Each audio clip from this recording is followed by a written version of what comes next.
I'm really excited to talk about this bad boy today. I tried to match it a little bit. I got myself an advanced reader copy, Richard, of your latest book. And before we fully get into Never Say Whatever, I was hoping you could talk a little bit about what inspired you to write this book. I am on a mission. It is the whatever is like uh, it's the most irritating, frustrating, annoying word in the world because it means two things. It means one, that you're either a slacker, you don't care, and too cool to move, Mhm. or you're not making a decision. Both of those are bad. Both of those are really bad. So I took it upon myself to say, hey, let's figure this out. Let's try to put some earwigs in people's ears and say, stop saying this word.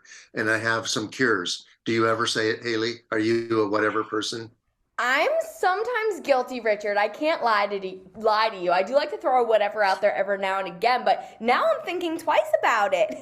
Good. I'm here to help you. It's Yes. good. That's awesome. And Well, I here's the cure. yes, You want the simple cure? Okay, always. ready? It is the way I put it is you have to know what your intentions are. So if your intent is to lose weight, then you make decisions and act like you're on a diet. If your intent is to stay in shape, then you act like and make decisions. You make the decision to take the stairs, not the elevator. If your intent is to stay married, you act like you are married and make decisions about staying married. Mhm. It's as simple as that. And if you can clarify your intent individually or as a big hot radio station, then the decisions are easy. Yeah, I love that idea of intention. And I feel like that word has become a little bit of a buzzword Yeah. lately. Like I hear about people, doing things with intention. And that falls a lot into, I think, what you talk about in this book as well, Richard. And I know for me, I wouldn't call myself super indecisive, to be honest, but I got a lot of people in my life who are. So I was hoping maybe you could give a little advice if someone does describe themselves as indecisive. How do they break that habit? What's the first Yeah. step there? Well, you've heard the saying, I used to be indecisive, but now I'm not so sure. Yeah, I love that. Yeah. Um, well, I interviewed someone who said exactly the same thing. There's a lot of people in my life who say whatever, and it makes my hair catch on fire. So what she does is she says, "What does that mean? Tell me what that means. Does that mean you want me to make the decision? Does that mean you don't care? Does it mean you hate me? Does it mean you want me to make the decision and I'll blame you later? Tell me what that means." And she confronts it. So that's one way. But I think in individually, if you think about all these decisions that you have to make in life, and if you don't make them, they sort of bundle up at the end of the week, and that's when people say, "I got decision fatigue, and I'm stuck." So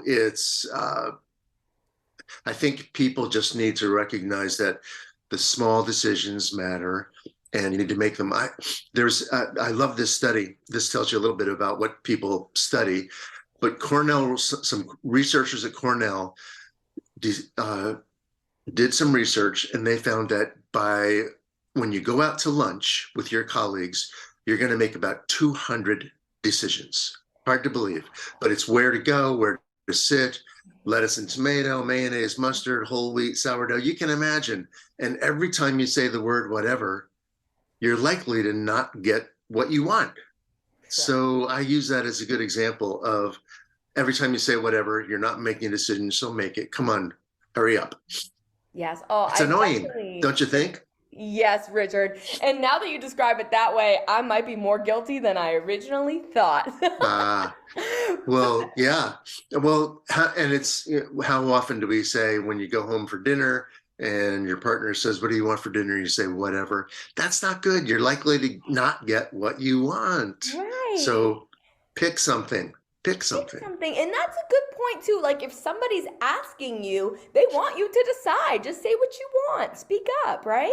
Yeah, it is, and we often get what we don't want every time we say the word whatever. Hmm. And it's not I want to be clear. This is not something that, just teenage girls say. Mhm. This is something that everybody says around the globe. Sometimes it's a shrug. Sometimes it's rolling your eyes. Sometimes it's saying the word whatever. Sometimes it could be the middle finger. I don't know. But every time that happens, it's not making a decision. And I want everybody to make decisions. Totally. In this, you discussed something called the 2-minute rule. Could you Mhm. talk a little bit more about what that is, Richard? Yeah. Uh, Again, it's research. Hmm. People have found that the decision that you were probably going to make in those first 2 minutes is the same one that you're going to make a week later after you suffered through sleepless nights all that time. So what the research points out to, again, whether you're a big company or just individually, make the decision, because if you make it sooner, then you also have the option to go back and fix it.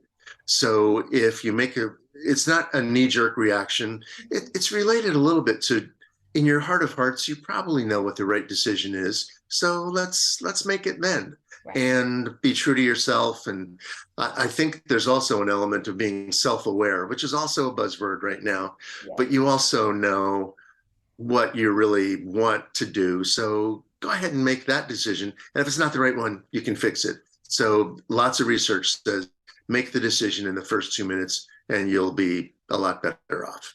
I love that. And I think that's something people lose sight of is you often can fix it if you choose something that you maybe regret later. Like you can go back and make another choice if you need to. Yeah. And Haley, just to be clear, I'm not talking about big decisions. And in fact, all the research says that in our lives, there aren't that many big decisions. There's 10 or 12. It's Hmm. where you live, who you marry, your faith, Hmm.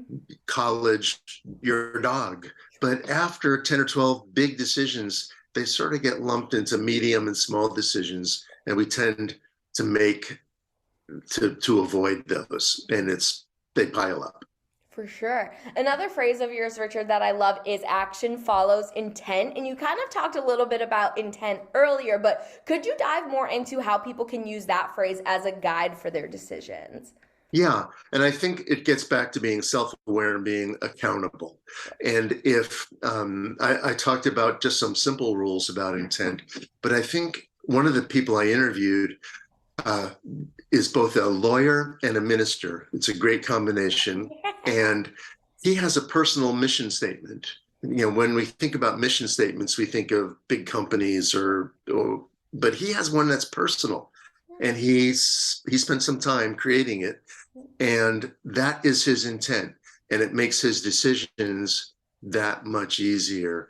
And I don't mean to make decision making easy. I know it's hard. Mhm. We all have trouble with it.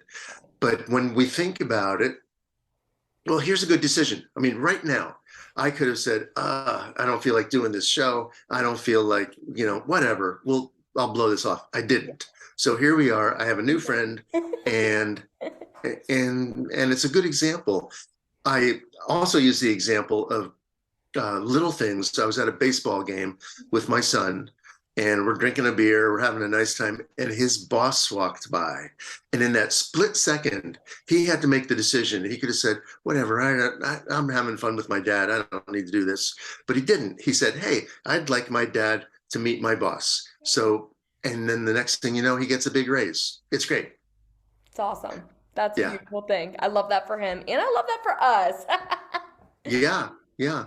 That's awesome. So what I want is every day when you wake up in the morning, don't say, whatever. What's for breakfast? Whatever. I don't want to, there's this attitude that you can get up, and instead you wake up in the morning and you say, I'm going to decide to have a good, productive day today, as opposed to, whatever. Right. Absolutely. So much of it is mindset. I've practiced that or tried to practice that in my life too, waking up and telling myself I'm going to have a good day rather than just Yeah. seeing what happens. Yeah. And it's hard. I am, especially after COVID, when we got a little lazy, we got a little stressed out, we had all these decisions to make. It's time to move on and start making those decisions about life and careers and being successful and happy. If what Absolutely. however you define that. I'm not suggesting we climb the corporate ladder. I'm suggesting that you make some decisions about what will make you happy. Yes, I love that. Another phrase of yours that I really loved, Richard, was being out in traffic, you talk about. Can Yeah. you dive more into that and how that can affect people's careers and how they can use that? Yeah, well, it's very simple. I'm not suggesting people go out to the highway and count how many cars run them over. Yeah. I am suggesting that sometimes we have to make a decision that might make us a little uncomfortable or take some risks, and that is being out in traffic. A good example is, do I want to go to this reception? Do I want to go to this networking event? And it's so easy to say, whatever. I have a lot of high school friends. I don't need any more friends. That's not going to. No, you need to get out there. You need to make the decision to get out there, develop relationships, build a network, and the more you're in traffic, the more likely it is that you're going to be making those connections and building those networks. And that is a decision. Whatever is staying at home in your PJs and watching, SVU reruns. Don't do that. Get out there in traffic. Yeah, absolutely. I feel that. And I think, a lot of people maybe are nervous and that is comfortable for them to sit at home and watch SVU. But the more you get out in traffic, the more comfortable it is to be out there, right? Yeah, and part of it is taking a risk. Part of what I'm suggesting is take a risk, get out there, make that decision, and usually if you weigh the balance of what's the worst that can happen to me if I go to this networking event, the worst is you might not be interesting or interested in the people there. The best is that you meet somebody who's going to help you. Exactly, exactly. And a big factor, I think, for people in terms of making decisions is they don't want to regret making the wrong decision, right? So, how can people manage regret and avoid feeling that worry when it comes to decision Yeah. making? One of the things that researchers have found is that regrets are mostly based on the decisions that you did not make, not on the decisions that you made. So you regret the decision that that you didn't make the decision to go to graduate school, or you didn't make the decision to marry that person that you dated for 2 years in college, or you didn't make that decision to take that extra class that might have helped you. And those are the regrets are all about the decisions that we did not make, not the decisions that we make. And if it's risky, again, you can often correct it. If it's a big life decision, you need to weigh it, of course. But most decisions are not that risky. It's not a big risk to go out to lunch with your colleagues, Sure. but something good could happen. It's not risky to take a risk at your job to start a project. Mhm. But if you don't do it, you're probably not going to get promoted. 100%. You touched a little bit on decision fatigue earlier as well. Richard, could you talk a little bit more about what that is?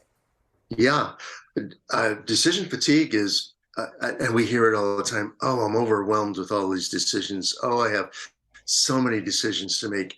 Well, it's probably because you didn't make them when you were supposed to. Mm-hmm. So, the example I use is every day we wake up, or at least I do, and lots of people I know do. First thing you do is look at your email, and every email involves a decision. Do I delete it? Do I return it? Do I respond? What do I do with it? And if you don't make decisions about all of those emails, by the end of the week, you're going to have 1,000 emails that you need to make decisions about. So I suggest, again, people make the decision when it's right in front of you. Otherwise, you're going to pile up and you're going to get tired of them. That's how decision fatigue is created. And especially after being at home for so long with COVID, it has turned us all into decision fatigue animals. Yes, it sure has. But you thankfully offer so much great advice in this book. Now, I know I have an advanced reader copy. Is this out for people to buy quite yet, Richard? Yes, it's out now. It just came out today. Today is our lucky day, Haley. What? Yeah, holy smokes. Oh, You're my lucky congratulations. charm.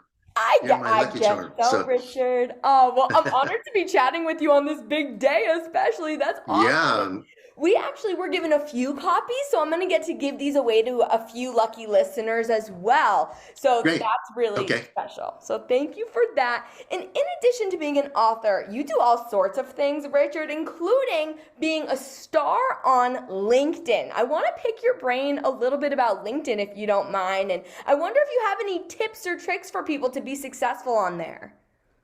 Well, LinkedIn, everyone is on LinkedIn. Mhm. Everyone in the world seems to be on LinkedIn now. And what I try to do is talk about things that other people aren't talking about. Mhm. So it's things like, should you take your dog to work? People aren't talking about that much. Or what do you do about the guy who sits next to you at work who cracks his knuckles all day? So my advice to everyone is find your voice, find your niche. Don't do the same thing that everyone else is doing if you can. And the trick that everyone talks about it on LinkedIn is to put a number in your headline. 3 ways that you can be more successful, 5 ways to kill your boss, 7 ways that you'll get promoted. That gets a lot of attention on LinkedIn. Good to know. That's awesome. Thank you, Richard. I know LinkedIn is a great tool for people who are on the job hunt, but for also just professionals in general to find more Yeah, information. There's so much you can do on there. yeah, everyone is on it, and it's become the new way to look up people. Ooh, do I know this person? And then you first thing you do is go to LinkedIn because everybody's on it. That's it. Everybody, yeah, where'd they go to school? And it's easy to find. 100%. Forget social media. You want the real tea, you're going to LinkedIn. That's right. Yeah, this is like a commercial for LinkedIn, Haley. I know. Look at us. Well, last but certainly not least, Richard, here in Maine, our state motto is the way life should be. So I would like to know, according to you, what is the way life should be? Wow, It's a loaded one. that is life should be satisfying. Life should be easy. Life should be stress-free. Life should be full of the decisions that you make so that you avoid regrets. Life should not be anywhere close to whatever. Life should be life should be intentional. Life should be accountable. Life should be fun. So that's a lot of answers, but whatever is not part of any of those. You darn tootin' it's not. That's perfect. And if anyone's listening or watching, this is your sign to make that decision you've been sitting on. Don't regret not doing that. Yeah, perfect. Absolutely. Well, Richard, thank you so much for taking the time to chat with me today. I really appreciate that. It was great to meet you. Great. Good to see you, Haley. Have Yay. fun. You as well. Until we meet again.